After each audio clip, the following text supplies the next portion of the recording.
hariho nk'umuntu ashobora kubona akavuga ati abana bakiri bato ba kino gihe ntibagikunda gakiza mugabo biragaragara yuko ukiri umwana mutonya mugabo wemeye kwifatanya n'Imana. Abantu babona yuko gusenga ari bibi babwira iki ku bana bakiri bato? Nirihe jambo ryagufashije ryatumye uvuga ati reka ninjire mu gakiza? Ndarafashijwe gose n'ijambo rivuga ati mundondere ubudahumeka muzombona. Yes, bakunzi ba Rox TV ndabaramukije kuri mikoro muri kumwe na Jasmine Masambamba.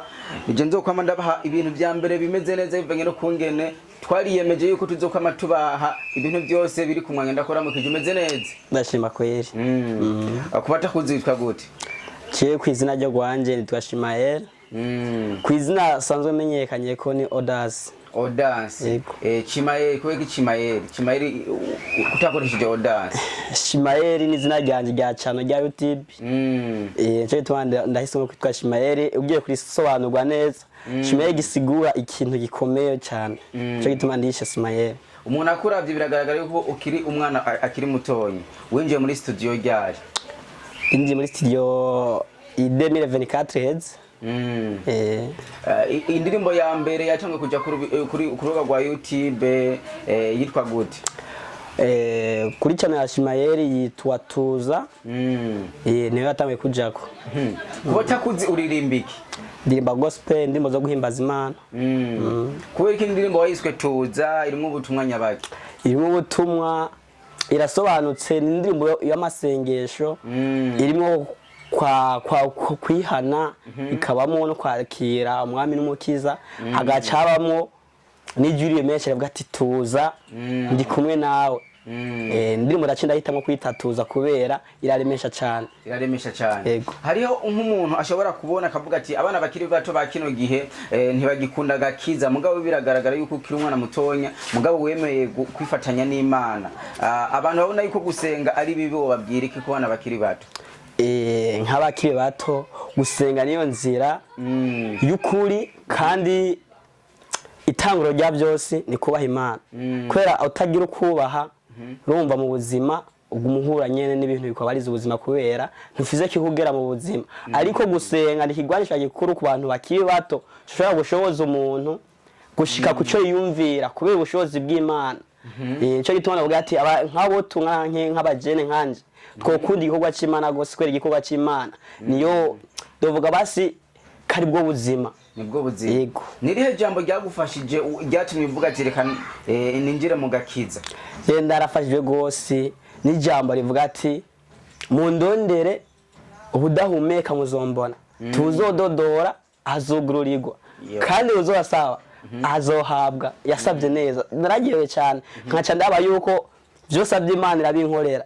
Cyo gituma nawe ndo gutumira ukaza muri Yesu kubera niho hari amahoro niho hari uburuhukiro. Byose birashoboka bijya byose byananiye bato byananiye abana b'abantu. Imana irabishoboye. Imana irabishoboye. Hariho abantu benshi bakunda kuvuga yuko amashengero amwe aza mu gusengesha kumbe bakora ama business. Ubwo nawe ntuba wararose umujeni nka wewe muvuga ati dushinga urushengero? Oya Chesi ni muri abo ni muri bamwe barondera ijuru je sindiko ndarondera ivyubahiro mwisi ndondera ijuru kubera byo ukora byose urondera ati ukarondera business byo mwisi byose no gusabira hera byo urondera byose wo bironka ariko je ndondera amahoro yo mu mutima nkarondera n'ijuru gusa. Abandi sindabatumiye kuza ngo bandike izina cyangwa ngo amere gute barondera Imana kubera Imana niyo rimwe byose baronka ubushobozi bwo kunesha ibigeragezo. Kubaho bizeye neza yuko mwanya n'umwanya turabashitse ngamyisi tutarabasanga. Tutarabasanga. Hariho umuntu ashobora kuvuga ati mbega uno muririmbyi ko mwavuze ko aririmbiki ducishirize ko gatonya kugira twumvize n'akajwi kawe? Ndimba gospel ndimo zo guhimbaza Imana.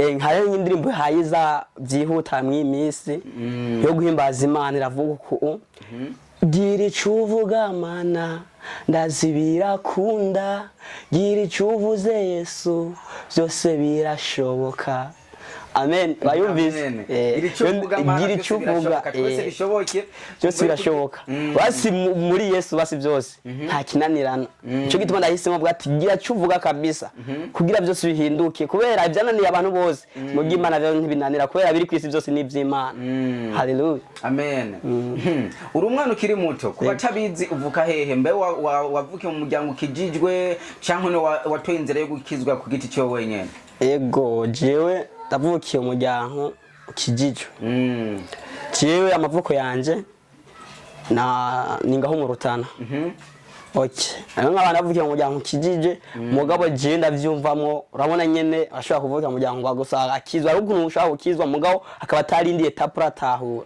rero kuri dawe yo indi etape ni kuvyinjyamo neza ukabitahura neza cyo ndashima kubera ndavyumvise mu narashoje kandi n'Imana je ntavyo ndokwishoboza cyandi sanga ndabikwikiranye gose bica bituma rero ndumva yuko bitungumamwe ubwo ngiye kubikwiza hose kuvuga ubutumwa buce mu ndirimbo rero gituma ndaciye ndiyumvamo igishika cyane cyo kuvuga ubutumwa bice mu ndirimbo yego ngira ijambo ryo muri Bibiliya ukunda cyane jambo ryo muri Bibiliya nkunda cyane nakunda rya jambo riri muri Zaburi 119 ku murongo wa 11 haravuga ati nabitse ijambo ryanje mu mutima wanje kugira naye kugucumurako uravyumva kubera nabitse ijambo ry'Imana mu mutima wanje nta kintera ubwoba kuko turi kumwe n'Imana byose birashoboka yego hari abaririmbyi benshi bagiye batandukanye baririmba gospel nowe muririmbyi nawe ukunda wifuza kuzokorana nawe hakorera ngaho mu Burundi nakunda umuririmbyi Aruvera vrema indirimbo zibe zirankura hano zikashikana handi ndetse no rya Lopez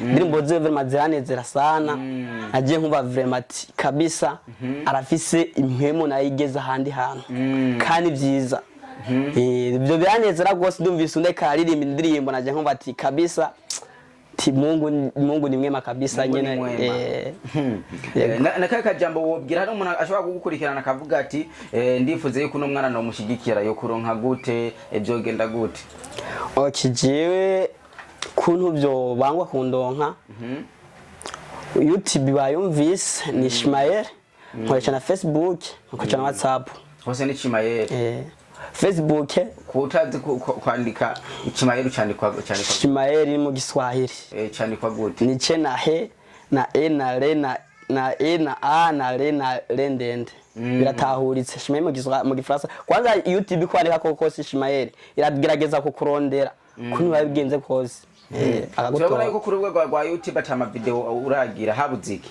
hari kuntu nyene bw'ubusi no buto ntiburagaragara neza nk'indirimbo ikiragomba gusohoka uri ko buraza basi ntiburagaragara neza ariko kumwe n'Imana byose bizoshoboka muzombona turi kumwe yego kumwe n'Imana bizoshoboka ndagushimire cyane yego Yes yakunze ba Rogues TV wananye mukanda subscribe na comment kuri mikoro bari kumwe na Jazzy Masamba nyuma ya kamera ni Sambamba nyene turabakunda cyane bye bye